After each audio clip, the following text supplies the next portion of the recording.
আমন্ত্রণ সকাল ৯টার বিরোধীহীন ইন্ডিপেন্ডেন্ট সংবাদে। আপনাদের সাথে আছি আমি ফারহানা লোপা এবং আমি রাকিব আহমেদ। আর শুরুতেই জানিয়ে দেব সংবাদ শিরোনাম। রাখাইন পরিস্থিতি রোহিঙ্গাদের টেকসই প্রত্যাবাসনের অনুকূল নয়, বলছে ইউএনএইচসিআর। স্বেচ্ছা প্রত্যাবাসনের জোর।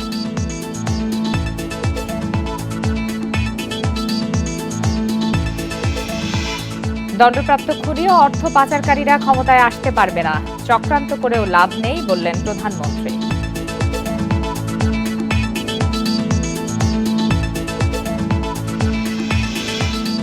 কক্সবাজারে নৌবাহিনীর সাবমেরিন ঘাঁটি কমিশনিং আজ। যাত্রা শুরু ত্রিমাত্রিক বাহিনীর। দুপুরে উদ্বোধন করবেন প্রধানমন্ত্রী।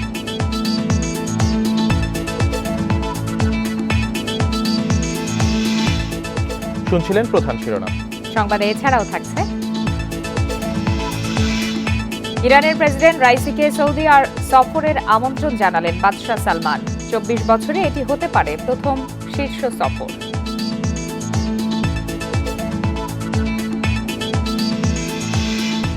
দ্বিতীয় ওয়ানডেতে জয় পেয়ে আজ আয়ারল্যান্ডের বিপক্ষে সিরিজ নিশ্চিত করতে চায় টাইগাররা। পরিবর্তন নেই একাদশে।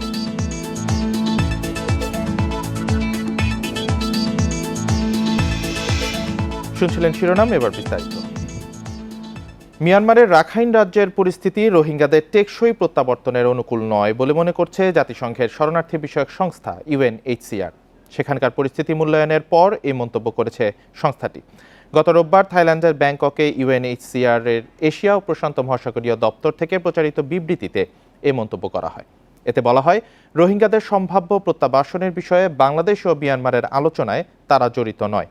শরণার্থীদের একটি দলের সঙ্গে সাক্ষাতের জন্য মিয়ানমারের প্রতিনিধি দলের বাংলাদেশে সফর সম্পর্কে ইউএনএইচসিআর অবগত। বাংলাদেশ ও মিয়ানমারের মধ্যে দ্বিপক্ষীয় পাইলট প্রকল্পের আওতায় সফরটি হচ্ছে। রাখাইনে রোহিঙ্গাদের প্রত্যাবাসনের জন্য মিয়ানমারের সঙ্গে কাজ করছে বলেও জানিয়েছে ইউএনএইচসিআর। সংস্থাটির পক্ষ থেকে আরও বলা হয়, রোহিঙ্গারা যাতে স্বেচ্ছায় প্রত্যাবাসনে অংশ নেন সেজন্য বাংলাদেশ ও মিয়ানমারের সঙ্গে কাজ চালিয়ে যাবে।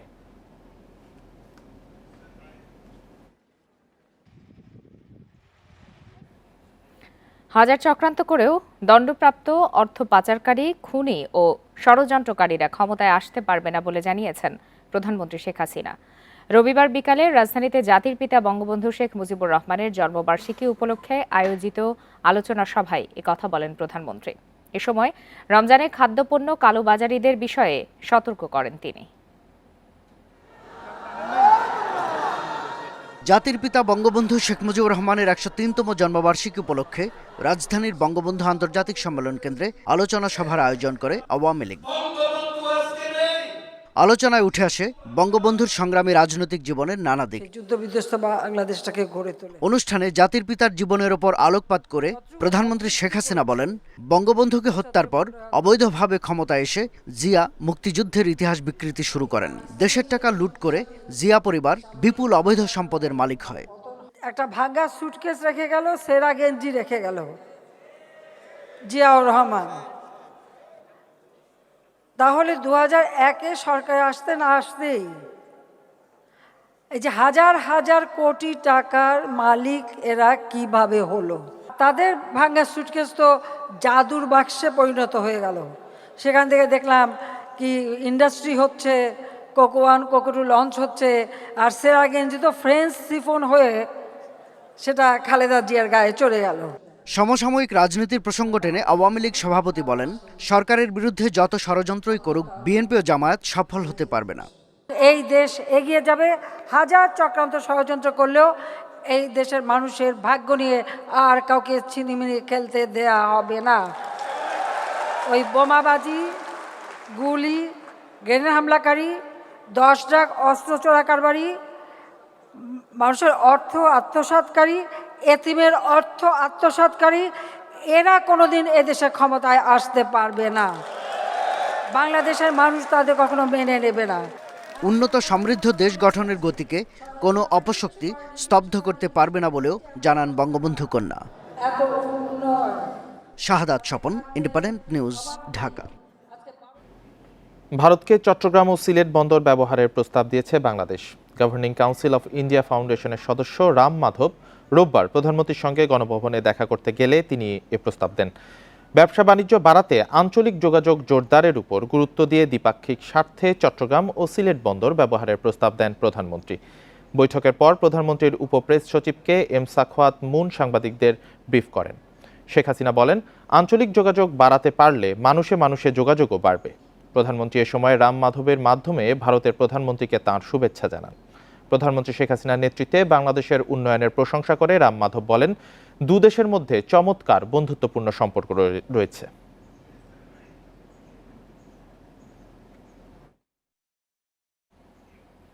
আওয়ামী লীগের সাধারণ সম্পাদক ওবায়দুল কাদের বলেছেন, সব অপশক্তির প্রধান হোতা বিএনপি। তারা দেশকে আবারও পাকিস্তান বানাতে চায়, ফিরিয়ে আনতে চায় সাম্প্রদায়িকতা ও জঙ্গিবাদ। রবিবার বিকালে বঙ্গবন্ধু শেখ মুজিবুর রহমানের ১০৩তম জন্মবার্ষিকী ও জাতীয় শিশু দিবস উপলক্ষে আওয়ামী লীগের আলোচনা সভায় একথা বলেন তিনি। ওবায়দুল কাদের আরও বলেন, সব ষড়যন্ত্রকে গুঁড়িয়ে দিয়ে এগিয়ে যাবে বাংলাদেশ। ইতিহাসের মহানায়ক আর ফুটনোট এক নয়, স্বাধীনতার ঘোষক আর পাঠক এক কথা নয় বলেও জানান তিনি। এ সময় ওবায়দুল কাদের বলেন, অনেকেই স্বাধীনতার ঘোষণা পাঠ করেছেন। স্বাধীনতার ঘোষণা দেওয়ার একমাত্র বৈধ অধিকার ছিল বঙ্গবন্ধুর। বঙ্গবন্ধুকে হত্যা করে যারা মুছে দিতে চেয়েছে বাংলার ইতিহাস, আজকে এখনো তারা ষড়যন্ত্র করছে। এখনো সকল অপশক্তির প্রধান হোতা বিএনপি বাংলাদেশকে আবারও পাকিস্তান বানাতে চায়। আওয়ামী লীগ আবারও পরিকল্পিতভাবে সাজানো নির্বাচন করতে চায় বলে মন্তব্য করেছেন বিএনপির মহাসচিব মির্জা ফখরুল ইসলাম আলমগীর। তত্ত্বাবধায়ক সরকার ছাড়া সরকারের সাজানো নির্বাচনী ফাঁদে বিএনপি আর পা দেবে না বলেও জানান তিনি। রোববার সকালে ঢাকা রিপোর্টার্স ইউনিটিতে জাতীয় গণতান্ত্রিক পার্টির একাংশের আয়োজনে আলোচনা সভায় একথা বলেন তিনি। মির্জা ফখরুল বলেন, সরকারের নীতি নির্ধারকেরা দেশে গণতন্ত্র এনেছেন বললেও আসলে তারা গণতন্ত্র ধ্বংস করেছেন। এর জন্য একদিন জনগণের আদালতে তাদের বিচার হবে বলেও জানান বিএনপির মহাসচিব। এ সময় গণতন্ত্র ও ভোটাধিকার রক্ষায় সবাইকে ঐক্যবদ্ধ হওয়ারও আহ্বান জানান মির্জা ফখরুল ইসলাম আলমগীর।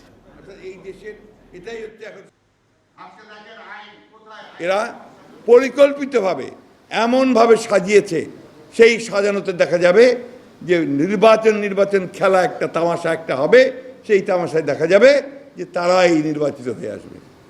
ওই ফাঁদে আর পা দিচ্ছে না মানুষ। আমাদেরকে কিন্তু আগের মতো জনসভা করতে বাধা দেয় না, তাই কি? ওটা আরেকটা শয়তানি,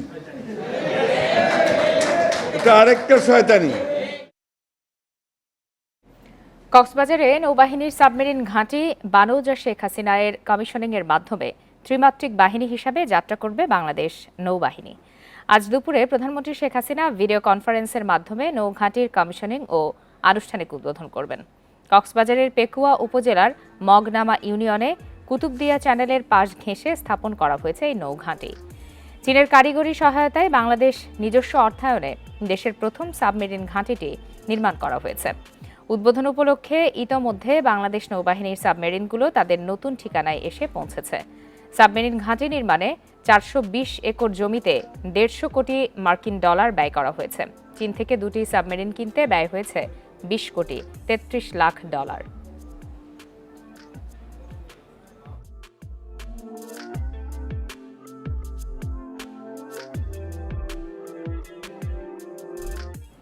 তিস্তায় এখনো কোনো খাল খনন করেনি ভারত। পানি প্রত্যাহারের বিষয়ে জানতে চাওয়া হয়েছে। রোববার দুপুরে মন্ত্রণালয়ের সাংবাদিকদের এসব কথা জানান পররাষ্ট্র সচিব। বলেন, দিল্লির জবাব পেয়ে প্রতিক্রিয়া জানাবে ঢাকা। ভারতের পশ্চিমবঙ্গের জলপাইগুড়িতে তিস্তা ব্যারেজ প্রকল্পের আওতায় আরও দুটি খাল খনন করা হচ্ছে। গণমাধ্যমে প্রকাশ এই খবরটি যাচাই করছে পররাষ্ট্র মন্ত্রণালয়। এ নিয়ে দিল্লির সঙ্গে কূটনৈতিক আলোচনা চায় ঢাকা। এ বিষয়ে ভারতের সাথে যোগাযোগের কথা আগেই জানিয়েছে পানি সম্পদ মন্ত্রণালয়। এবার পদক্ষেপ নিল পররাষ্ট্র মন্ত্রণালয়ও। চিঠি তো পানি সম্পদ মন্ত্রণালয় থেকে লিখবে, আর আমরা নোট ভার্বালের মাধ্যমে কিছু তথ্য জানতে চেয়েছি। আপনারা পাঠিয়েছেন কিনা আমি জানি না, বাট আমি দেখিনি, আমার চেক করতে হবে। তিনি আরও জানান, জলপাইগুড়ি ও কোচবিহার জেলার কৃষি খামারকে সেচের আওতায় আনতে পশ্চিমবঙ্গ রাজ্য সরকারের পরিকল্পনা পুরনো। তবে খাল খনন করে পানি প্রত্যাহারের বিষয় জানে না বাংলাদেশ। দিল্লির কাছে তথ্য চাওয়া হয়েছে বলেও জানান পররাষ্ট্র সচিব। পানির প্রবাহ কমে গেছে সেইটার তথ্যপত্র আমরা যেগুলো পেয়েছি সেটা ওদের সাথে শেয়ার করেছি, নোট ভার্বাল পাঠিয়েছে। এটা আসলে তাদের অনেকদিন আগেরই হয়তো প্ল্যান, এখন তারা হয়তো জমি অধিগ্রহণ করছে বাট এখনও যে খাল কেটে ফেলেছে বা এরকম কিছু না। কিছু এই যে পানির প্রবাহ কমে গেছে সেটা কিন্তু এগুলো কিছু হওয়ার আগেই এমনি কমে গেছে, কিছু তো হয়নি, সুতরাং হওয়ার আগে আমরা। এ সময় সচিব আরও বলেন, রোহিঙ্গা প্রত্যাবাসনে মিয়ানমারের সাথে আলোচনা চলছে। আস্থার পরিবেশ তৈরি হলেই রোহিঙ্গাদের ফেরত পাঠানোর পাইলট প্রকল্প শুরু হবে। যে ওরা এসেছে তার মানে যে কালকে ওরা রওনা দিবে বা পরশু দিনকে ওদেরকে আমরা ঠেলে পাঠিয়ে দিব, ব্যাপারটা সেরকম না। নাফিজাতুল্লাহ, ইন্ডিপেন্ডেন্ট নিউজ, ঢাকা। বুধবার পর্যন্ত রাজধানী সহ সারা দেশে হবে হালকা থেকে মাঝারি ধরনের বৃষ্টি। আবহাওয়া অফিস বলছে, বৃষ্টির কারণে সারা দেশেই তাপমাত্রা কমেছে 8 ডিগ্রি সেলসিয়াস পর্যন্ত। এপ্রিলের শুরু থেকে আবারও তাপমাত্রা বাড়ার আভাস দিচ্ছে আবহাওয়া অফিস।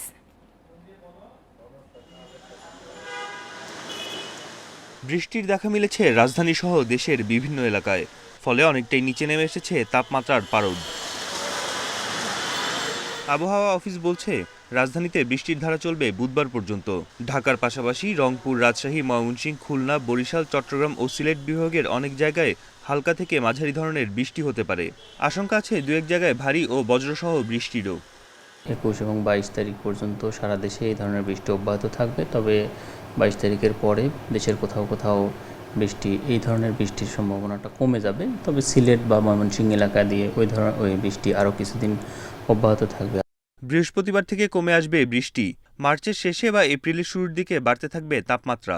কয়েকদিন আগে আমাদের কিন্তু দেশের কোথাও কোথাও তাপপ্রবাহ অব্যাহত ছিল, সেটা কিন্তু এখন বৃষ্টির পরে নেই। এবং এখন যে তাপমাত্রাটা হয়েছে সেটা সারা দেশেই কিন্তু তাপমাত্রা অনেক কমে গেছে, 8 থেকে 10 ডিগ্রি কোথাও কোথাও কমে গিয়েছে। 27 বা 28 তারিখের পর থেকে হয়তো ওই ধরনের তাপমাত্রা সারা দেশেই বৃদ্ধি পেতে পারে, তার আগ পর্যন্ত ওই অর্থে বৃদ্ধি পাবে না।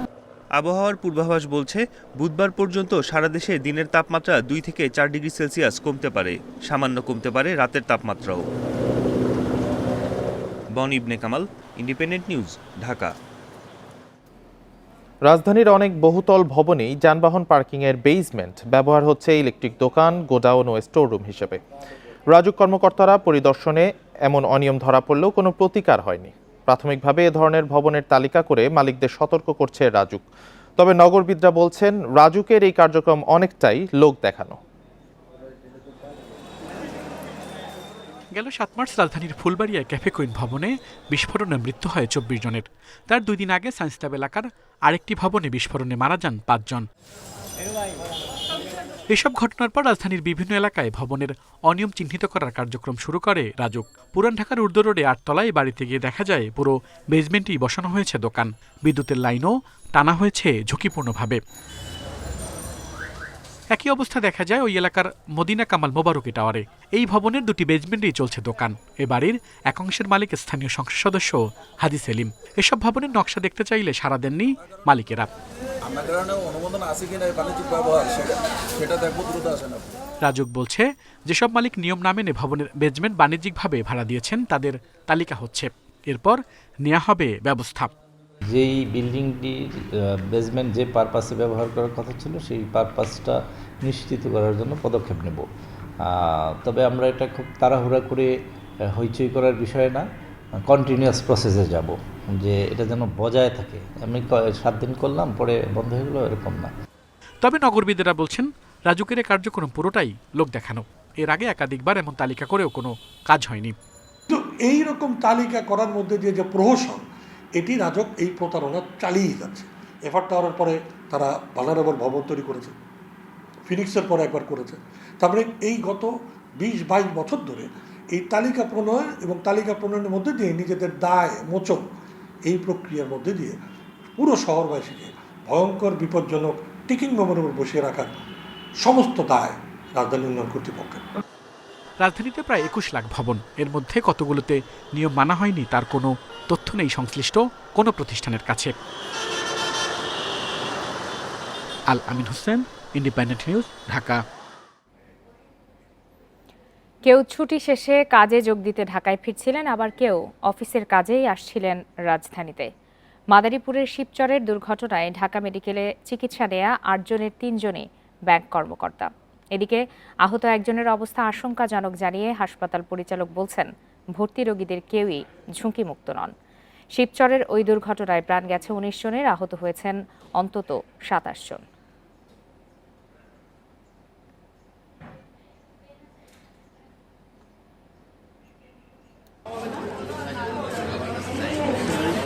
রোববার বেলা ১১টার দিকে ঢাকা মেডিকেল কলেজ হাসপাতালে শুরু হয় মাদারীপুর শিবচরে ভাঙা মাওয়া ঢাকা এক্সপ্রেসওয়েতে সড়ক দুর্ঘটনায় আহতদের মিছিল। এ সময় স্বজনদের আহাজারিতে ভারী হয়ে ওঠে চারপাশ। আহতদের একজন এনসিসি ব্যাংকের খুলনা শাখার ম্যানেজার শেখ ফয়সাল আহমেদ। অফিসের কাজে ঢাকায় আসছিলেন তিনি। দুর্ঘটনায় পা ভেঙে গেছে তার, আঘাত পেয়েছেন মাথায়ও। এমামুল সাগর নামের আরেক ব্যাংক কর্মকর্তা ছুটি শেষে ফিরছিলেন ঢাকায়, তার অবস্থাও আশঙ্কাজনক। দুর্ঘটনার পর প্রথমে স্থানীয় হাসপাতালে চিকিৎসা দেওয়া হলেও গুরুতর আহতদের নেওয়া হয় ঢাকা মেডিকেল কলেজ হাসপাতালে। দুজন রোগী নিয়ে অ্যাম্বুলেন্সে আসার পথে আমরা ঢাকা মেডিকেলে নিয়ে আসছি। আরও রোগী আছে, তারা বিভিন্ন ক্লিনিকে যাচ্ছে। অ্যাক্সিডেন্টের পরে আমার হাসপাতাল থেকে ফোন দেওয়ার পরে আমাকে ঢাকায় পাঠায় 2 রোগী দিয়ে। আমরা শিবচর আরও 4টা গাড়ি ছিল, সব গাড়িতে 2টা করে রোগী নিয়ে যাচ্ছে। ঢাকা মেডিকেলের পরিচালক জানিয়েছেন, আহত কেউই ঝুঁকিমুক্ত নন। ক্যাজুয়ালিটিতে আমাদের পেশেন্ট আছে, নিউরোসার্জারিতে পেশেন্ট গিয়েছে, ইএনটিতে পেশেন্ট গিয়েছে, ইভেন নিউরো মেডিসিনের পেশেন্ট আমরা দিয়েছি এখান থেকে। সো আমরা হয়তো আরও কিছু সময় লাগবে তাদের অবস্থাটা আরও সঠিকভাবে নির্ণয় করে কি চিকিৎসা আমরা দিচ্ছি সেটা ব্রিফ করার জন্য। আমরা বলবো যে আপাতত যে কয়জন পেশেন্ট আসছে আমরা সর্বোচ্চ চেষ্টা করছি তাদের সব ধরনের সহযোগিতা করতে।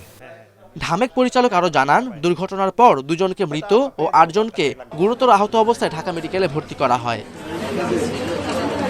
Khaled Raihan, independent news, Dhaka. মাদারীপুরের সড়ক দুর্ঘটনায় আহতদের সবশেষ পরিস্থিতি নিয়ে জানাতে এই মুহূর্তে ঢাকা মেডিকেল হাসপাতাল থেকে যোগ দিয়েছেন সহকর্মী আল আমিন হোসেন। সরাসরি চলে যাচ্ছে তার কাছে। আল আমিন, এই মুহূর্তে গতকালের মর্মান্তিক দুর্ঘটনার কতজন আহত হয়ে হাসপাতালে ভর্তি রয়েছেন এবং তাদের শারীরিক অবস্থা সম্পর্কে সর্বশেষ কি তথ্য জানা যাচ্ছে? গতকালকের এই বাস দুর্ঘটনার পরে, অর্থাৎ বাসটি যখন এক্সপ্রেসওয়ের খাদে পড়ে গিয়েছে, তারপর এই ঢাকা মেডিকেলে সেখানে 10 জনকে নিয়ে আসা হয়েছিল। এর মধ্যে বাস চালকও যিনি ছিলেন তিনি আসলে ইমতিয়াজ নামে, তিনি মৃত্যুবরণ করেছেন এখানেই। এর বাইরে এখানকার সুপারভাইজার যিনি, তিনিও মারা গিয়েছেন। 10 জনকে চিকিৎসা নিতে আসার পরে এখানে 2 জন মারা গিয়েছেন। বাকি যারা চিকিৎসাধীন রয়েছেন এর মধ্যে এখন শুধুমাত্র এখানে 3 জন চিকিৎসা নিচ্ছেন, বাকি 5 জন। এর বাইরে তারা সবাই আসলে এখান থেকে উন্নত চিকিৎসার জন্য অন্য যে চিকিৎসা কেন্দ্র রয়েছে সেখানে গিয়েছেন। সংশ্লিষ্টরা যেটি বলছেন যে যারা আসছেন তাদের প্রত্যেকেই বেশিরভাগই মাথায় হেড ইনজুরি যেটি বলা হয়ে থাকে, আর সেটি আসলে তারা অন্য অন্য জায়গায় তাদের বেশিরভাগই মাথায় আঘাতপ্রাপ্ত। এখানে ভর্তি রয়েছেন পঙ্কজ দাস, আসলে তিনি হচ্ছেন গোপালগঞ্জের বাসিন্দা, আনসার বিডিবি উন্নয়ন ব্যাংকের মতিঝিল শাখার ম্যানেজার হিসেবে কর্মরত ছিলেন। 102 নম্বরে তিনি ভর্তি রয়েছেন। আরও একজন নারী চিকিৎসা এখানে সৌদি প্রবাসীর একজন স্ত্রী, তার নাম হচ্ছে ঝুমা আক্তার। তিনিও আসলে এখানে আগামী সপ্তাহে তার সৌদি যাওয়ার কথা ছিল এবং তিনিও এই মর্মান্তিক বাস দুর্ঘটনা এখানে আহত হয়ে এখানে চিকিৎসা নিচ্ছেন।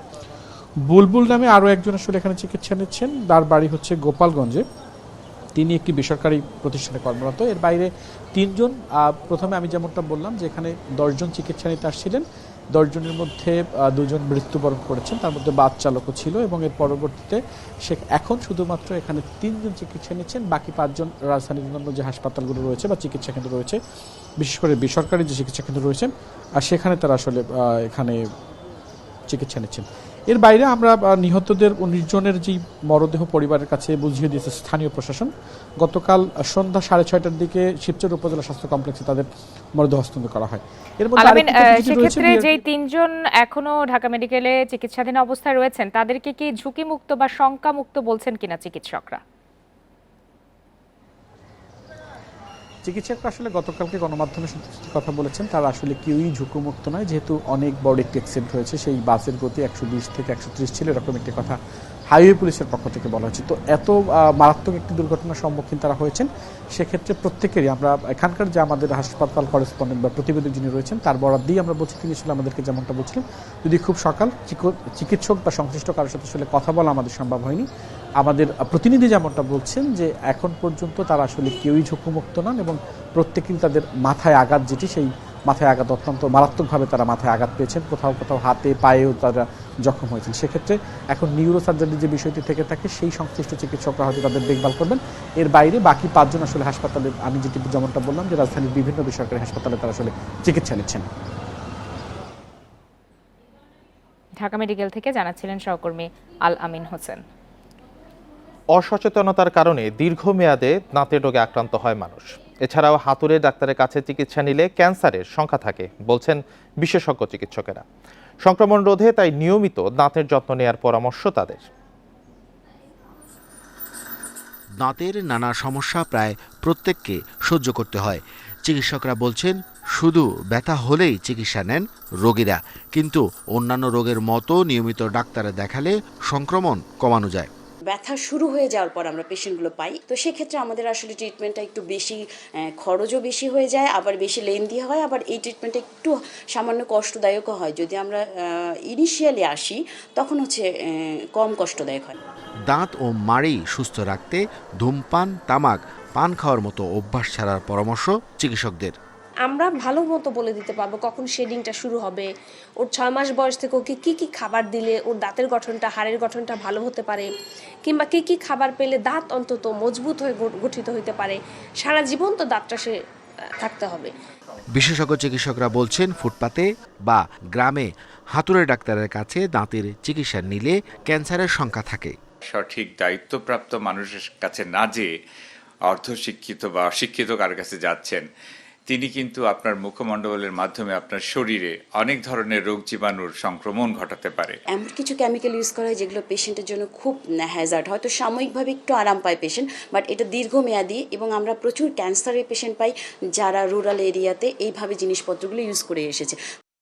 একটু বাড়তি যত্ন নিলে মুক্তি মেলে মুখসহ দাঁতের নানা সমস্যা থেকে। তাই বছরে অন্তত একবার পরামর্শ নেয়ার কথা বলছেন চিকিৎসকরা। Arafatur Rahman, independent news, Dhaka. Operation Agnipath সিনেমার প্রযোজক দাবিদার রহমতুল্লাহর বিরুদ্ধে গোয়েন্দা পুলিশের কাছে লিখিত অভিযোগ দিয়েছেন জনপ্রিয় চিত্রনায়ক শাকিব খান। তার দাবি, মিথ্যাচার করে তার ক্ষতি করছেন ওই ব্যক্তি। এখন কৌশলে দেশ ছেড়ে পালাতে চাচ্ছেন বলেও অভিযোগ করেন শাকিব। পুরো বিষয়টি তদন্ত করে ব্যবস্থা নেয়ার আশ্বাস দিয়েছেন গোয়েন্দা পুলিশের প্রধান। সিনেমার নাম অপারেশন অগ্নিপথ, নায়ক শাকিব খান। এর অন্যতম প্রযোজক দাবিদার রহমতুল্লাহ। গেল বুধবার চলচ্চিত্র শিল্পী সমিতিতে লিখিত অভিযোগে তিনি দাবি করেন অসদাচরণ, দায়িত্ব অবহেলা সহ নানা কর্মকাণ্ডের মাধ্যমে সিনেমাটির ক্ষতি করেছেন শাকিব খান। এ নিয়ে ব্যবস্থা নিতে রোববার বিকেলে রাজধানীর মিন্টো রোডে ডিবি কার্যালয়ে যান শাকিব খান। প্রায় 4 ঘন্টা অবস্থান করে অভিযোগ দায়ের করেন বাংলা সিনেমার জনপ্রিয় এই নায়ক। সেখান থেকে বেরিয়ে তিনি সাংবাদিকদের বলেন, লাগাতার মিথ্যা বলে যাচ্ছেন রহমতুল্লাহ। এখন অবস্থা বুঝে দেশ ছাড়ার চেষ্টা করছেন তিনি, তাই দ্রুত পদক্ষেপ নেওয়ার দাবি তার। আমি লিখিত অভিযোগ করে গেছি এবং আমার অভিযোগটা তিনি গ্রহণ করেছেন এবং তিনি আমাকে আশ্বস্ত করেছেন যত দ্রুত সম্ভব এই প্রতারককে তারা আইনের আয়তায় আনবেন, এবং আমি খুব আশ্বস্ত তার কথা শুনে। শাকিবের দাবি, ওই ব্যক্তি কোনো প্রযোজকই নন, তাদের মধ্যে কোনো চুক্তিও হয়নি। যে 2016 সাল থেকে আজ পর্যন্ত এই ছবির প্রযোজনা সংস্থার নাম ভার্টেক্স মিডিয়া এবং তার কর্ণধার হচ্ছেন আরেকজন, জানে আলম শাহ। এই কোনো প্রযোজকই না, তার সাথে আমাদের কোনো ডিলই নেই। আমার ডাইরেক্টর, আমার কারোর সাথেই কোনো ডিল নেই। পরে ডিবির প্রধান জানান, শাকিব খানের অভিযোগের বিষয়টি তদন্ত করে দ্রুত ব্যবস্থা নেওয়া হবে। এছাড়া রহমতুল্লাহ দেশে আছেন কিনা খোঁজ নেওয়া হচ্ছে। উনি যেটা বলেছেন যে এটা একটা মিথ্যা, মানে প্রযোজক না, সে হলো কোনো প্রযোজক না, বাট সে প্রযোজক নাম দিয়ে শাকিব খানের বিরুদ্ধে অনেক আজে বাজে কথা বলেছেন, প্রোপাগান্ডা ছড়িয়েছেন। আমি বলছি ঠিক আছে, আপনি একটা আবেদন দিয়ে যান, আবেদনটা আমরা তদন্ত করি, তদন্ত করে আমরা দেখি এটা সত্যতা আছে কিনা। এর আগে শনিবার এ নিয়ে মামলা করতে গুলশান থানায় যান শাকিব খান। সে সময় তাকে আদালতে অভিযোগ দায়েরের পরামর্শ দেয় পুলিশ। আনোয়ার সাদাত নূর, ইন্ডিপেন্ডেন্ট নিউজ, ঢাকা। আগামী বছর এইচএসসি পরীক্ষা হবে পূর্ণ সিলেবাসে, অথচ সূচি অনুযায়ী স্বাভাবিকের চেয়ে 3 মাস ক্লাস কম পাচ্ছেন উচ্চ মাধ্যমিকের শিক্ষার্থীরা। এই অবস্থায় সিলেবাস শেষ করা নিয়ে চাপে রয়েছেন 14 লাখের বেশি শিক্ষার্থী। করোনার কারণে 2 বছর এইচএসসি পরীক্ষা হয়েছে সংক্ষিপ্ত সিলেবাসে। তবে আগামী বছর পূর্ণ সিলেবাসে পরীক্ষায় অংশ নেবে 14 লাখের বেশি শিক্ষার্থী। গত ফেব্রুয়ারি থেকে শুরু হয়েছে একাদশ শ্রেণীর ক্লাস। প্রথম বর্ষের চূড়ান্ত পরীক্ষা হবে আগস্টে। সেই হিসেবে মাত্র 6 মাস ক্লাস করার সুযোগ পাচ্ছে শিক্ষার্থীরা। স্বাভাবিক সময়ে ক্লাস করতে হতো 9 মাস। এ অবস্থায় সিলেবাস শেষ করতে চাপ পড়ছে শিক্ষার্থীদের ওপর। পরীক্ষা দিতে চাই, অবশ্যই অনেক আমাদের জন্য টাফ হয়ে যাবে ওটা। 9-10 সিলেবাসও পড়তে মানে বুঝতে হচ্ছে, তার সাথে ইন্টারের পরও বুঝতে হচ্ছে, প্লাস আমার টাইম অনেক কম, প্লাস কলেজে পরীক্ষা অনেক তাড়াহুড়া করে। শিক্ষা বোর্ড বলছে বিষয়টি তাদের নজরে এসেছে, এটি সমাধানের জন্য আলোচনা করা হবে। কভার করা খুবই কঠিন হবে। তো আমরা এটা আমাদের যে মাধ্যমিক উচ্চ শিক্ষা অধিদপ্তর আছে, মাওসি ডিজি মহোদয়ের সাথে আমরা এই বিষয়ে কথা বলবো, এনসিটিভির সাথে কথা বলে দেখব আমরা এটাকে কিভাবে আবার রিশিডিউল করা যায়। উচ্চ মাধ্যমিকের শিক্ষাসূচি প্রণয়ন করে মাধ্যমিক ও উচ্চশিক্ষা অধিদপ্তর। তারা বলছে করোনার কারণে শিক্ষা জীবনের ক্ষতি পোষাতেই এ সূচি করা হয়েছে। তবে শিক্ষার্থীদের চাপ বেশি হলে বিষয়টি বিবেচনা করা হবে। কলেজগুলি আছে বিশেষ করে এইচএসসি লেভেলে, ইন্টারমিডিয়েট লেভেলে, তাদের প্রিন্সিপালদের সাথে আমরা কথা বলতে পারি। কথা বলে যদি সেই ধরনের সংকট, বড় আকারের কোনো সংকট তৈরি হয়, নিশ্চয়ই আমরা দেখভাল করার চেষ্টা করব।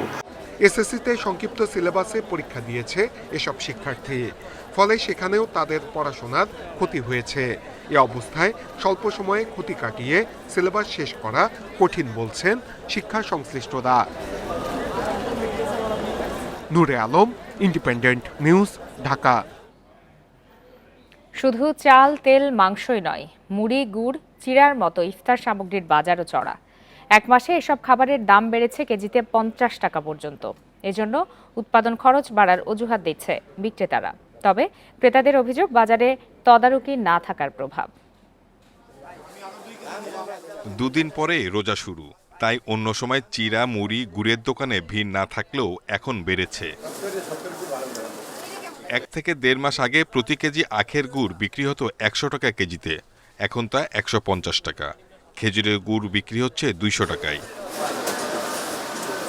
প্রতি কেজি মুড়ি বিক্রি হচ্ছে 90 থেকে 100 টাকায়। প্যাকেট মুড়ির দাম আরও বেশি। চিড়ার দাম 100 থেকে 120 টাকা কেজি। ক্রেতাদের অভিযোগ রোজায় চাহিদা বাড়ায় সুযোগ নিচ্ছে বিক্রেতারা। বাজার তো আসলে সরকার নিয়ন্ত্রণ করতে পারতেছে না।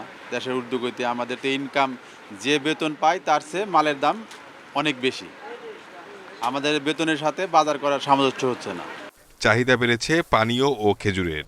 350 থেকে 2000 টাকায় পাওয়া যাচ্ছে 1 কেজি খেজুর। এক্ষেত্রে ডলার সংকটের অজুহাত দিচ্ছে ব্যবসায়ীরা। মালের সংকট, আর্থিক সংকট, এই যে এখন ডলার সংকট, এলসি সংকট, সব সংকটের দিক থেকে মনে করেন মূল্য বেড়ে যায়। ভোক্তা অধিকারের মহাপরিচালক জানান, সব পণ্যের পর্যাপ্ত সরবরাহ রয়েছে। রোজায় কেউ কারসাজি করলে বিক্রেতার পাশাপাশি বাজার সমিতিকেও জবাবদিহি করা হবে। অনেক ক্ষেত্রেই দেখা যাচ্ছে যে বাজার কমিটি বা বাজারের যারা আছে তারা যে ক্রয় এবং বিক্রয় মূল্য লিখতে হবে, এই জিনিসটার ব্যাপারে তাদের চরম অনীহা। এবং সেই অনীহাটা এই জন্যই যে তাহলে এইটা যদি লিখতে হয় তখন তার ডকুমেন্ট রাখতে হবে। ডকুমেন্ট রাখলেই তো আমরা ধরতে পারবো। তো এইটা যাতে আমরা না করতে পারি এই জন্য কিন্তু তারা এই কাজগুলো করে না, কিন্তু আমরা এবার বাধ্যতামূলক করেছি। রোজার আগে টমেটো, শসা, লেবুর দামও বেড়েছে। আর দাম বেড়ে বেগুন বিক্রি হচ্ছে 80 টাকা দরে। Shahid Ahmed, independent news, Dhaka. আমদানি বন্ধ রমজানকে সামনে রেখে বাড়ছে পেঁয়াজের দাম। 3-4 দিনের ব্যবধানে দেশের বাজারে পেঁয়াজের দাম বেড়েছে কেজিতে 10 থেকে 12 টাকা। এজন্য ব্যবসায়ীদের কারসাজিকে দায়ী করছেন ক্রেতারা। আর ব্যবসায়ীদের দাবি, সরবরাহ কম থাকায় বেশি দামে কিনতে হচ্ছে পেঁয়াজ। দেশি পেঁয়াজের ন্যায্য মূল্য নিশ্চিত করতে 25 মার্চ থেকে পেঁয়াজ আমদানি বন্ধ করেছে সরকার। এরপর থেকে সরবরাহ কমার অজুহাতে বাজারে বাড়ছে দাম। 3 দিন আগে পাবনায় খুচরা বাজারে 28 থেকে 30 টাকায় পেঁয়াজ বিক্রি হলেও বর্তমানে বিক্রি হচ্ছে 40 টাকায়। আর পাইকারি বাজারে বিক্রি হচ্ছে ৩৫ থেকে ৩৮ টাকা দরে। ব্যবসায়ীরা বলছেন ভারত থেকে আমদানি বন্ধ থাকায় দাম বেড়েছে পেঁয়াজের। জনগণ শুনছে যে এলসি বন্ধ, এই কারণে দামটা বেড়ে গেছে। চাহিদা বাড়তি, মানুষ রোজার জন্য মানে আগ্রহ করতেছে কেনার জন্য। গতহাটে পেঁয়াজের বাজারটা ছিল মনে করেন যে 25, 26 ও 20 এর মধ্যেই ছিল। আসলে এখন পেঁয়াজের বাজার বাড়ার কারণ হচ্ছে এলসি বন্ধ। রাজবাড়ীর ব্যবসায়ীরা জানান সপ্তাহের ব্যবধানে আকার ভেদে মনপ্রতি বেড়েছে 200 থেকে 300 টাকা। মূলত হালি পেঁয়াজটা না ওঠা পর্যন্ত পেঁয়াজ দাম একটু থাকবেই, 2-4 টাকা বাড়ার তালে থাকবে, দাম বেশি কমার সম্ভাবনা নাই। পেঁয়াজটা কৃষকের কাছে সরবরাহ কম, এই কারণে পেঁয়াজের বাজারটা বাড়ছে। সপ্তাহ আগে কিনছিলাম ভালোটা 1000 টাকা মাথার পিস, আর ছোটগুলো কিনছিলাম 400-500। বেনাপোল ও হিলিতেও বেড়েছে পেঁয়াজের দাম। পরশুদিন কিনেছি আছে 22 টাকা, আজকে কিনেছি 27 টাকা 28 টাকা, পেঁয়াজের দাম তো বেরিয়ে যাবার। আইস পেঁয়াজ কিনলাম 24 টাকা, 28 টাকা 27 টাকা বিক্রি হচ্ছে। এলসি বন্ধ হওয়ার কারণে পেঁয়াজের দামটা বাড়তি। পেঁয়াজের দাম স্বাভাবিক রাখতে বাজার নজরদারির দাবি জানিয়েছেন ক্রেতারা। নুরসেলিনা শিউলি, ইন্ডিপেন্ডেন্ট নিউজ। এ বিষয়ে আরও জানাতে পাবনা থেকে যোগ দিচ্ছেন সহকর্মী খায়রুল ইসলাম। খায়রুল, ন্যায্য মূল্য নিশ্চিতে আসলে আমদানিটা বন্ধ করা হয়েছে, কিন্তু উল্টো দাম বেড়ে গেল। তো এই সমন্বয়হীনতাটার কারণটা কি, আর দাম নিয়ন্ত্রণে আসলে কোনো ভূমিকা নিচ্ছে কিনা সরকার?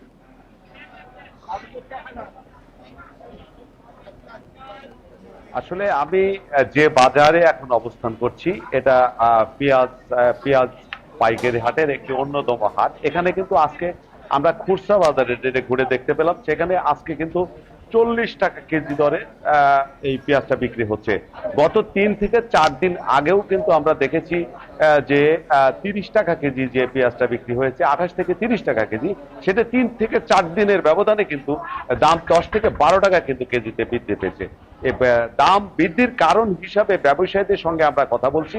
ব্যবসায়ীরা বলছেন যে আসলে আমদানি ঠিকই রয়েছে, সামনে এলসি বন্ধ হয়, ভারত থেকে যে পেঁয়াজ বন্ধ বা আসা বন্ধ হয়ে একদিকে যেমন বন্ধ হয়েছে, অন্যদিকে আগামী সামনে রমজান উপলক্ষে চাহিদা বেড়ে যাওয়ায় দাম বৃদ্ধি পাচ্ছে, এমনটি কিন্তু আমাদেরকে জানিয়েছে। আরেকটি বিষয় জানিয়ে রাখি যে ব্যবসায়ীরা বলছেন যে আবহাওয়ার যেমন বৃষ্টি হচ্ছিল পাবনায়, কিন্তু গত 2 থেকে 3 দিন কিন্তু দিনের অধিকাংশ সময় গুড়ি গুড়ি বৃষ্টির ফলে কৃষকরা জমি থেকে পেঁয়াজ উত্তোলন করতে না পারায় আমদানি কমে যাওয়ার কারণে দাম বৃদ্ধি পেয়েছে, এমনটি কিন্তু ব্যবসায়ীরা বলছেন। কিন্তু এই বিষয়ে খুচরা বিক্রেতাদের সঙ্গে আমরা কথা বলেছিলাম। খুচরা বিক্রেতারা বলছেন যে আসলে অনেক সময় তারা যে আড়তগুলোতে পেঁয়াজ কিনতে যায়, গেলে হঠাৎ করেই তারা দাম বেড়ে যায়। আর এই বিষয়ে কিন্তু ক্রেতারা বলছেন যে এই রমজান আসলে এবং রমজানের সামনাসামনি এবং রমজান শুরু হলেই দ্রব্যমূল্যের ঊর্ধ্বগতিতে তারা কিন্তু চরমভাবে হিমশিমকার। এই বিষয়ে কিন্তু বাজার তদারকির কিন্তু তারা জোর দাবি জানিয়েছেন। এই বিষয়ে আমরা কিন্তু জেলা প্রশাসনের সঙ্গে কথা বলেছিলাম। তারা বলছেন যে খুব দ্রুত সময়ের মধ্যেই রমজানের আগ মুহূর্তে তারা মাঠ পর্যায়ে তদারকি শুরু করবেন এবং কেন বাজার বৃদ্ধি পায় এ বিষয়ে খতিয়ে দেখে তারা কিন্তু ব্যবস্থার কথা আমাদেরকে জানিয়েছেন। এই ছিল আমার কাছে পাবনার পেঁয়াজ বাজারের সর্বশেষ পরিস্থিতি। পাবনা থেকে বাজারে পেঁয়াজের পরিস্থিতি নিয়ে জানাচ্ছিলেন সহকর্মী খায়রুল ইসলাম। এলডিসি মর্যাদা থেকে উত্তীর্ণ দেশগুলোর জন্য বাণিজ্য সুবিধা অব্যাহত রাখতে আন্তর্জাতিক সম্প্রদায়ের প্রতি আহ্বান জানিয়েছেন পররাষ্ট্রমন্ত্রী একে আব্দুল মোমেন। বলেন, বাংলাদেশ সহ দেশগুলোর উন্নয়ন অর্জনকে গতিশীল রাখতে তা অত্যাবশ্যকীয়। ডিপ্লোম্যাটিক করেসপন্ডেন্ট অ্যাসোসিয়েশন ডিক্যাব এর 25 বছর পূর্তি উপলক্ষে রবিবার রাজধানীতে এক অনুষ্ঠানে পররাষ্ট্রমন্ত্রী এসব কথা বলেন। ভার্চুয়াল প্ল্যাটফর্মে যুক্ত হয়ে মন্ত্রী আরও অভিযোগ করেন, উন্নত দেশগুলো জলবায়ু তহবিলে অবদান রাখার প্রতিশ্রুতি দিলেও ক্ষতিগ্রস্ত দেশকে সহায়তার অর্থ দিচ্ছে না। দূষণের জন্য দায়ী দেশের প্রতিরক্ষা বাজেটের 10 ভাগ জলবায়ু তহবিলে দেওয়ার প্রস্তাব করেন তিনি। অনুষ্ঠানে আরও বক্তব্য রাখেন পররাষ্ট্র প্রতিমন্ত্রী শাহরিয়ার আলম, সচিব মাসুদ বিন মোমেন।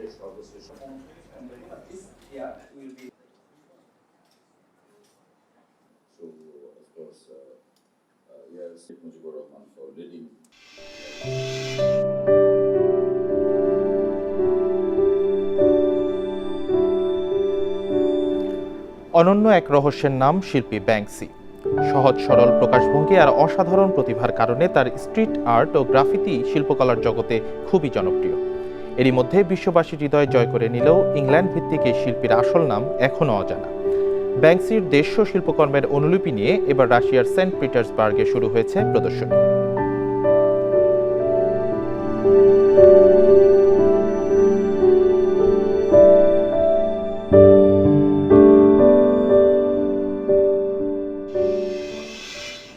এ নিয়ে প্রতিবেদন থাকছে সংবাদের শেষ অংশে। প্রকল্প শুরুর 2 বছর পার হলেও সিরাজগঞ্জে যমুনা নদীর তীরে বাঁধ নির্মাণে নেই কোনো অগ্রগতি। এজন্য ঠিকাদার ও পানি উন্নয়ন বোর্ডের কর্মকর্তাদের গাফলতিকে দুষছেন স্থানীয়রা। এতে সামনের বর্ষায় ভাঙন আতঙ্কে রয়েছেন শাহজাদপুর ও এনায়েতপুরের বাসিন্দারা। 2020 সালে ডিসেম্বরে 600 কোটি টাকা ব্যয়ে সিরাজগঞ্জের শাহজাদপুর ও এনায়েতপুরে 6.5 কিলোমিটারে যমুনার তীরে স্থায়ী বাঁধ নির্মাণের উদ্যোগ নেয় পানি উন্নয়ন বোর্ড। কাজের সময় ধরা হয় 2024 সালের জুন পর্যন্ত, তবে এখনও নেই দৃশ্যমান কোনো অগ্রগতি। স্থানীয়রা বলছেন, প্রকল্পের শুরুতে কিছু জিও ব্যাগ ফেলা হলেও আর কোনো কাজ হয়নি। এজন্য সামনের বর্ষায় ভাঙন আতঙ্কে রয়েছেন তারা। এমন থেকে বাড়ি ভাঙ্গা আমরা এবার বাড়ি করছি, কিন্তু আমরা যদি হিন্দে ভাঙ্গা যাই আমরা এখন কোন যাম? এটা শুষ্ক মৌসুমে কোনো কাজই করে না, যার জন্য আমাদের এই অবস্থা আজকে বর্তমানে আমাদের মাথা গোজা ঠাইগোনা শেষ হয়ে যাচ্ছে। পানি উন্নয়ন বোর্ড ও ঠিকাদারের গাফিলতিতেই সময় মতো কাজ হচ্ছে না বলে অভিযোগ ভুক্তভোগীদের। 2.5 মাস বর্ষার মৌসুম থাকে, ওই 2-3 মাসে বস্তা ফালায়, কিছু কিছু পানিটা শুকায় যায় আর বস্তার কোনো ফালায় না। অজুহাত দেখা দিয়ে গেছে, এ পর্যন্ত কোনো কাজই করে নাই। আমাদের এখানে দেখেন এই যে নদীর ভাঙ্গুনিটা, এখানে একটু বস্তাও মারে নাই। কাজের ধীরগতিতে ঠিকাদারের গাফিলতি আছে কিনা তা খতিয়ে দেখার কথা উল্লেখ করে পানি উন্নয়ন বোর্ডের কর্মকর্তারা জানিয়েছেন, দ্রুত স্থায়ী বাঁধের কাজ শেষ হবে। আগামী জুন মাসের আগেই যাতে একটি উল্লেখযোগ্য অগ্রগতি হয় সেই জন্য আমরা কাজ করে যাচ্ছি। ইতিমধ্যে ঠিকাদারদের ডেকে নিয়ে আমরা তাদের সাথে কথা বলেছি, তারা মোবিলাইজেশন পর্যায়ে আছে। পাথর সহ অন্যান্য যে আমাদের উপকরণ দরকার সেগুলি তারা সাইটে মজুত করছে। গেল 2 বছরে নদী ভাঙনে ভিটেমাটি হারিয়েছেন 5 শতাধিক পরিবার। ভাঙনের ঝুঁকিতে রয়েছে অসংখ্য ঘরবাড়ি, ফসলি জমি ও বিভিন্ন স্থাপনা। দ্রুত কার্যকরী ব্যবস্থা নেওয়ার দাবি এলাকাবাসীর। Independent news.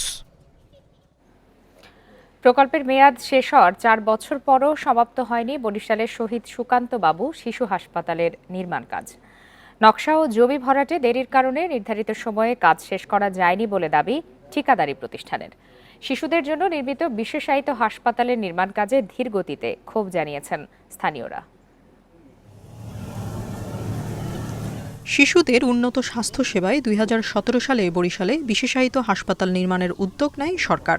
200 শয্যার শহীদ সুকান্তবাবু শিশু হাসপাতালটির নির্মাণ কাজ শেষ হওয়ার কথা ছিল 2019 সালের জানুয়ারিতে।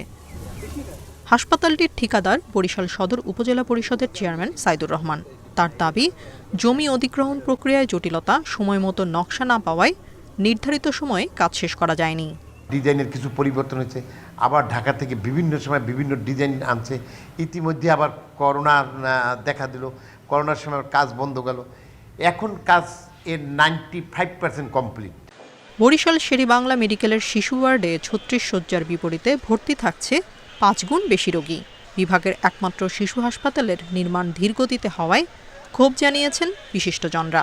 আমাদের বরিশাল বিভাগে যে শিশু হাসপাতাল হচ্ছে, এই শিশু হাসপাতাল আমানতগঞ্জে এটা কার্যক্রম যদি আরও দ্রুত বেগে হয়, সেখানে যদি আমাদের এই সব শিশুর অনেকে চিকিৎসা পায়, তার বরিশাল মেডিকেল কলেজের উপর বার্ডেন অনেকটা কমবে। যদি এই কম্পোজিট হসপিটালটি থাকতো তাহলে শিশুরা সেখানে চিকিৎসা পেত এবং শিশুদের এই নিরাপত্তার জায়গাটি তৈরি হতো। নানা জটিলতায় কাজ ধীরে হলেও আগামী জুনে তা চালুর আশ্বাস দিয়েছে গণপূর্ত বিভাগ। 4 থেকে 5% যে কাজটা বাকি আছে সেটা এই 2023 সালের জুন মাসে আমাদের শেষ হয়ে যাবে আশা করি, এবং আমরা জুন মাসের মধ্যে এটা জনগণের সেবার জন্য উন্মুক্ত করে দিতে পারবো। নতুন বিশেষায়িত হাসপাতালের কার্যক্রম শুরু হলে উন্নত সেবা পাবে দক্ষিণাঞ্চলের শিশুরা। তদারকির মাধ্যমে তা দ্রুত চালুর দাবি জানিয়েছেন স্থানীয়রা। Independent news. সৌদি আরবের বাদশাহ সালমানের কাছ থেকে দেশটিতে সফরের আমন্ত্রণ পেয়েছেন ইরানের প্রেসিডেন্ট ইব্রাহিম রাইসি। একে স্বাগত জানিয়েছেন তিনি। রোববার এক টুইট বার্তায় ইরানের প্রেসিডেন্টের রাজনৈতিক বিষয়ক ডেপুটি চিফ অফ স্টাফ বিষয়টি নিশ্চিত করেছেন। ইরানের প্রেসিডেন্টকে লেখা এক চিঠিতে দুই দেশের মধ্যকার পুনর্মিলন চুক্তিকে স্বাগত জানিয়ে তাকে রিয়াদ সফরে আসার জন্য আমন্ত্রণ জানান সৌদি বাদশা। গত 10 মার্চ চীনের মধ্যস্থতায় সৌদি আরব ও ইরানের মধ্যে কূটনৈতিক সম্পর্ক প্রতিষ্ঠার পর এই প্রথম এমন ঘটনা ঘটল। দুই দেশ তাদের শীর্ষ কূটনীতিকদের মধ্যে একটি বৈঠক আয়োজনে সম্মত হয়েছে বলে জানান ইরানের পররাষ্ট্রমন্ত্রী। 2016 সালে তেহরানের দূতাবাসে বিক্ষোভকারীরা হামলা চালালে ইরানের সাথে সম্পর্ক ছিন্ন করে সৌদি আরব।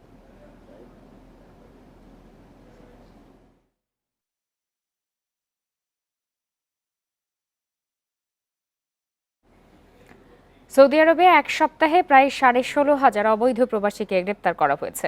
তাদের বেশিরভাগই ইয়েমেন ও ইথিওপিয়ার নাগরিক।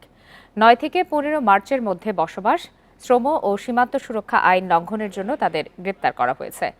আরব নিউজের প্রতিবেদনে বলা হয়েছে, গ্রেপ্তারকৃতদের মধ্যে দেশটিতে আবাসিক ব্যবস্থা লঙ্ঘনকারী 9,025 জন, সীমান্ত নিরাপত্তা নিয়ম লঙ্ঘনকারী 5,105 জন এবং শ্রমবিধি লঙ্ঘনকারী 2,341 জন রয়েছে। এতে আরও বলা হয়েছে, সৌদি আরবে অবৈধভাবে প্রবেশের চেষ্টা করা 56% ইথিওপিয়া, 42% ইয়েমেন ও 2% অন্যান্য দেশের নাগরিক।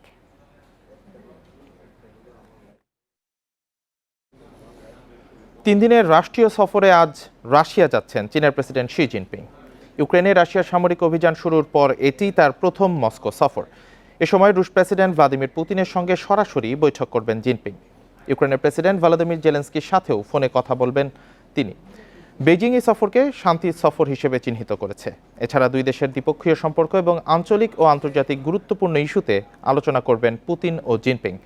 2023 সাল পর্যন্ত সহযোগিতার একটি রোডম্যাপ নির্ধারণের পাশাপাশি হবে কয়েকটি চুক্তিও।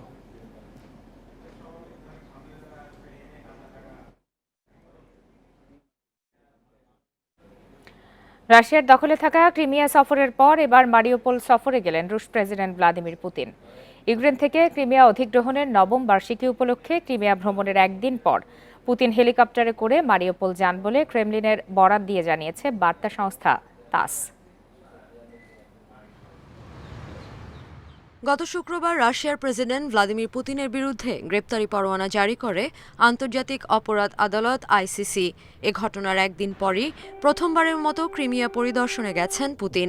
ইউক্রেন থেকে শত শত শিশুকে অবৈধভাবে নির্বাসনের জন্য যুদ্ধাপরাধের অভিযোগ আনা হয় পুতিনের বিরুদ্ধে। 2014 সালে ইউক্রেনের কাছ থেকে ক্রিমিয়া দখল করে মূল ভূখণ্ডের সঙ্গে যুক্ত করে নেয় রাশিয়া। শনিবার ছিল ক্রিমিয়া অধিগ্রহণের নবম বার্ষিকী।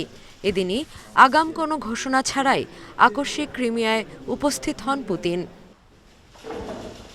পুতিনকে স্বাগত জানান ক্রিমিয়ায় রাশিয়া নিয়োগকৃত সেভাস্তোপোল গভর্নর। এছাড়া পুতিনকে সেভাস্তোপোলের একটি নতুন শিশু কেন্দ্র ও আর্ট স্কুলে দেখা যায়। এদিকে গ্রেপ্তারি পরোয়ানা মাথায় নিয়ে ক্রিমিয়ার পরিদর্শনের একদিন পর ইউক্রেনের মারিউপোল সফর করেছেন পুতিন। গাড়িতে করে শহর ঘুরে দেখেন তিনি। গাড়ি থামিয়ে সেখানকার কয়েকজন বাসিন্দার সঙ্গে আলাপও করেছেন পুতিন। সংবাদ সংস্থা তাস জানিয়েছে, ইউক্রেনের সামরিক অভিযানের শীর্ষ কমান্ডের সঙ্গে দেখা করেছেন তিনি। 2022 সালের ফেব্রুয়ারিতে ইউক্রেনে হামলা শুরু করে রাশিয়া। ওই বছরের মে মাসে ইউক্রেনের কৌশলগত গুরুত্বপূর্ণ মারিউপোলে ব্যাপক হামলা চালিয়ে দখল করে নেয় রুশ বাহিনী। এদিকে আন্তর্জাতিক অপরাধ আদালতের গ্রেপ্তারি পরোয়ানার বিষয়ে এখনও প্রকাশ্যে কোনো মন্তব্য করেননি পুতিন। তবে ক্রেমলিনের মুখপাত্র একে অকার্যকর বলে অভিহিত করেছেন। আইসিসির অভিযোগগুলোকে আপত্তিকর এবং অগ্রহণযোগ্য বলে মনে করছে রাশিয়া। সাদিয়া ফ্রেন, ইন্ডিপেন্ডেন্ট নিউজ। তারল্য সংকটে পড়া সুইজারল্যান্ডের ক্রেডিট সুইস ব্যাংকটি কিনে নিতে সম্মত হয়েছে দেশটির বৃহত্তম ব্যাংক ইউবিএস। এই দুটি ব্যাংক পরস্পরের প্রতিদ্বন্দ্বী। শেয়ার বাজারে ক্রমাগত দরপতনের কারণে দেউলিয়া হওয়ার পথে ক্রেডিট সুইস ব্যাংক। চলমান আর্থিক দুরবস্থা থেকে ব্যাংকটিকে উদ্ধার করতে এগিয়ে এসেছে স্বদেশি ইউবিএস ব্যাংক। সরকার সমর্থিত একটি চুক্তির মাধ্যমে $324 কোটি দিয়ে ক্রেডিট সুইস ব্যাংক কিনতে যাচ্ছে তারা। দুই ব্যাংক ও দেশটির আর্থিক নিয়ন্ত্রকদের মধ্যে সপ্তাহব্যাপী জরুরি আলোচনার পর রোববার সন্ধ্যায় এ ঘোষণা দেওয়া হয়। এ চুক্তিকে আর্থিক বাজারের আস্থা পুনরুদ্ধার ও অর্থনৈতিক ঝুঁকি পরিচালনার সর্বোত্তম উপায় বলে জানিয়েছে সুইস ন্যাশনাল ব্যাংক। চুক্তিটির মাধ্যমে সোমবার পুঁজিবাজার খোলার আগে ক্রেডিট সুইস ব্যাংকের আর্থিক সংকট কাটানোর উপায় নিশ্চিত করল নিয়ন্ত্রকরা।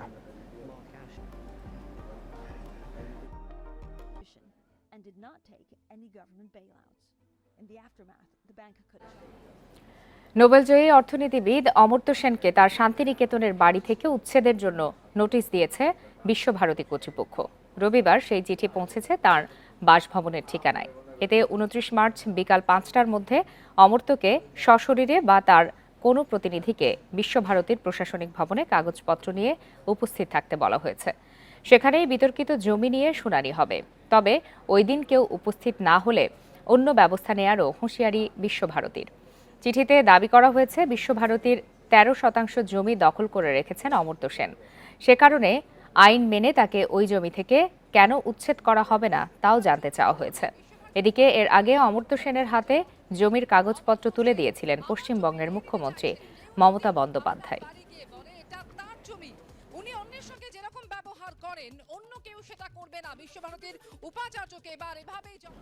বড় জয়ে নির্ভর থাকলেও আয়ারল্যান্ডকে হালকাভাবে নিয়ে ভুল করতে চায় না বাংলাদেশ। মিরাজ পুরোপুরি ফিট না হওয়ায় দ্বিতীয় ওয়ানডের একাদশ থাকবে অপরিবর্তিত। পরিকল্পনা বাস্তবায়ন করে সিরিজ নিশ্চিত করতে আশাবাদী রঙ্গনা হেরাত। অন্যদিকে ভুল থেকে শিক্ষা নিয়ে ঘুরে দাঁড়াতে চায় আয়ারল্যান্ড। সিলেট আন্তর্জাতিক স্টেডিয়ামে ম্যাচ শুরু আজ বেলা 2টায়। সিলেটে আকাশের মন ভারী। ম্যাচের আগের দিন টানা বৃষ্টি, একটা মুহূর্তের জন্যও কাভারগুলো সরানো যায়নি। তাতে কিছুটা শঙ্কা থাকছে দ্বিতীয় ম্যাচ নিয়ে। বড় জয়ের পরেও টাইগারদের উন্নতির জায়গা আছে অনেক। সেই তালিকায় সবার উপরে অধিনায়কের রান খরা। কি সমস্যা হচ্ছে, কেন রান পাচ্ছেন না, সেই প্রশ্নের উত্তর খুঁজে বের করার চেষ্টা করছেন তামিম ও হাথুরু। ঐচ্ছিক অনুশীলনে একাই করেছেন ব্যাটিং নিয়ে কাজ। বৃষ্টির দিনে বাকি সবাই কাটিয়েছেন হোটেলে। সাকিব ছুটি কাজে লাগিয়েছেন অন্যভাবে। ঢাকায় গিয়ে নিয়ে এসেছেন গ্রাজুয়েশনের সার্টিফিকেট। আজ খেলা তো কাল অন্য ব্যস্ততা। সাকিবের পক্ষেই শুধু সম্ভব। বড় জয় কোচিং স্টাফের বড় স্বস্তি স্পিনারদের নিয়ে। সাকিব সব সময় দুর্দান্ত। তাইজুলের পর আমরা নাসুমকে দেখছি, অনেক ভালো বল করেছে। এমন কন্ডিশনে উইকেট নেওয়ার অভ্যাস কাজে লাগবে। ওদের পারফরম্যান্সে অনেক খুশি। অনুশীলনের ফাঁকে জন্মদিনের কেক কেটেছেন হেরাত। চাপমুক্ত হাসি খুশি এক দল বাংলাদেশ। মিরাজ ফিট না হওয়ায় টাইগার একাদশে বদল আসবে না। ওরা কামব্যাকের চেষ্টা করবে, অন্যভাবে পরিকল্পনা করবে। আমরা হালকাভাবে নিয়ে ভুল করতে চাই না। পরিকল্পনা করে সেটা মাঠে বাস্তবায়ন করে জয় তুলে নিতে চাই। বৃষ্টিতে অনুশীলন করেনি আয়ারল্যান্ড দলও। প্রথম ম্যাচে উইকেট কন্ডিশন বুঝতে সমস্যা হয়েছে। আশা করি আমরা সেখান থেকে শিক্ষা নিয়ে ঘুরে দাঁড়াবো। উইকেট কন্ডিশন থাকবে আগের মতোই, শুধু যোগ হচ্ছে বৃষ্টি ভাবনা। Mazharul Islam, independent news, Sylhet. টানা 3টি এল ক্লাসিকো জিতল বার্সেলোনা। এবার লা লিগায় রিয়াল মাদ্রিদকে 2-1 গোলে হারালো কাতালান জয়াটরা। সব প্রতিযোগিতা মিলিয়ে এটি বার্সেলোনার 100তম এল ক্লাসিকো জয়। ম্যাচের যোগ করা সময়ে গোল দিয়ে জয়ের নায়ক মিডফিল্ডার ফ্র্যাঙ্ক কেসিয়ে। তারকায় সমৃদ্ধ রিয়াল মাদ্রিদ এর পরও ম্যাচে আধিপত্য ধরে রাখতে পারেনি। প্রথমার্ধে তাদের অন টার্গেটে মাত্র একটি শট, যেখানে বার্সার 5টি। বিরতির আগ মুহূর্তে গোলের দেখাও পেয়ে যায় জাভির দল। সের্জি রোবের্তোর ক্ষিপ্র গতি। দ্বিতীয়ার্ধে দাপট বজায় রাখে কাতালান জায়ান্টরা। রিয়াল সুযোগ তৈরি করলেও ন্যু ক্যাম্পে বার্সাই গোছানো ফুটবল খেলেছে, যার বার্সেলোনা। লিগ ওয়ানে ঘরের মাঠে রেনের কাছে 2-0 গোলে হেরেছে পিএসজি। হারলেও 8 পয়েন্ট এগিয়ে টেবিলের শীর্ষে প্যারিসের জায়ান্ট। ম্যাচে অন টার্গেটে 7টি শট নিয়েও লক্ষ্যভেদ করতে পারেনি পিএসজি। মেসি এমবাপে হতাশ করেছেন সমর্থকদের। প্রথমার্ধের শেষ দিকে নারী সাফ অনূর্ধ্ব 17 চ্যাম্পিয়নশিপ শুরু হচ্ছে আজ। প্রথম দিনে বাংলাদেশ নামবে ভুটানের বিপক্ষে। কমলাপুর স্টেডিয়ামে ম্যাচ শুরু সন্ধ্যা 7:15টায়। দক্ষিণ এশিয়ার দল বাংলাদেশ, ভারত, নেপাল ও ভুটানের বাইরে রাশিয়া খেলছে এই প্রতিযোগিতায়। গত জানুয়ারি থেকে প্রস্তুতি নিয়েছে বাংলাদেশ দল। ঘরোয়া লিগের পর সিনিয়র টিমের সাথে অনুশীলন করেছে রুমারা। গত মাসে অনূর্ধ্ব 20 সাফে খেলা তৃষ্ণা রানী, সুরভি ও মিতু আছেন বর্তমান দলে। একেবারেই নতুন মুখ ফরওয়ার্ড সাগরিকা ও ডিফেন্ডার নাদিয়া আক্তার জিতু। ঘরের মাঠে ফেভারিট হিসাবে আসর শুরু করবে লাল সবুজের মেয়েরা।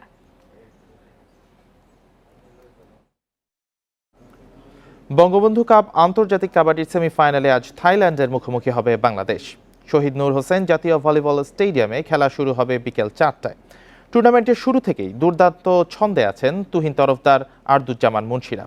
গ্রুপ পর্বে শতভাগ সফল বাংলাদেশ গ্রুপ চ্যাম্পিয়ন হয়ে উঠেছে সেমিফাইনালে। থাইল্যান্ডের বিপক্ষেও ধারাবাহিকতা ধরে রাখতে চায় খেলোয়াড়রা।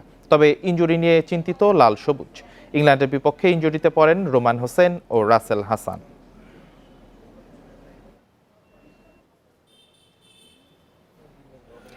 শিল্পরসিকদের কাছে জনপ্রিয় নাম ব্যাংকসি। তার 150 শিল্পকর্মের অনুলিপি প্রদর্শিত হচ্ছে রাশিয়ার সেন্ট পিটার্সবার্গে। ইউক্রেনে রাশিয়ার সামরিক অভিযানের বিরুদ্ধে শিল্পীর অবস্থানের পরও টু ফাইন্ড ব্যাংকসি শিরোনামে প্রদর্শনীটি দেখতে প্রতিদিনই বাড়ছে দর্শনার্থীর ভিড়। ব্যাংকসি এক রহস্যের নাম। অবশ্য সমসাময়িক শিল্পকলার জগতে খুবই জনপ্রিয় তিনি। শিল্পকর্মে সহজ সরল প্রকাশভঙ্গি আর অসাধারণ প্রতিভার কারণে ব্যাংকসি জয় করেছেন বিশ্ববাসীর হৃদয়, যদিও তার আসল নাম এখনও অজানা। রাশিয়ার সেন্ট পিটার্সবার্গে টু ফাইন্ড ব্যাংকসি শিরোনামের প্রদর্শনীতে উন্মোচিত হয়েছে তারই 150টি শিল্পকর্মের অনুলিপি, যার মধ্যে রয়েছে monkey queen, girl with relief torch, love is in the year নামের শিল্পকর্ম। যারা অনুলিপিগুলো তৈরি করেছেন তাদের নাম অবশ্যই আছে, তবে সেগুলো প্রকাশ করা হচ্ছে না, যেহেতু শিল্পকর্মগুলো ব্যাংকসির কনসেপ্ট থেকে করা হয়েছে। একই সাথে ব্যাংকসি নিজেও একজন বেনামী শিল্পী। ব্যঙ্গাত্মক স্ট্রিট আর্ট এবং স্ক্রিন প্রিন্টেড গ্রাভিটির কারণে বিশ্বজুড়ে সমাদৃত ব্যাংকসি। রাশিয়াও এর ব্যতিক্রম নয়, যদিও ইউক্রেনের প্রতি পূর্ণ সমর্থন রয়েছে শিল্পীর। ইউক্রেনের রাজধানী কিয়েভের কাছে একটি ভবনে ব্যাংকসির শিল্পকর্ম আছে, যা রুশ বিশেষ অভিযানের বিরুদ্ধে তার স্পষ্ট অবস্থান প্রকাশ করে। আমি মনে করি এই কাজগুলো প্রদর্শনীতে রাখা উচিত ছিল।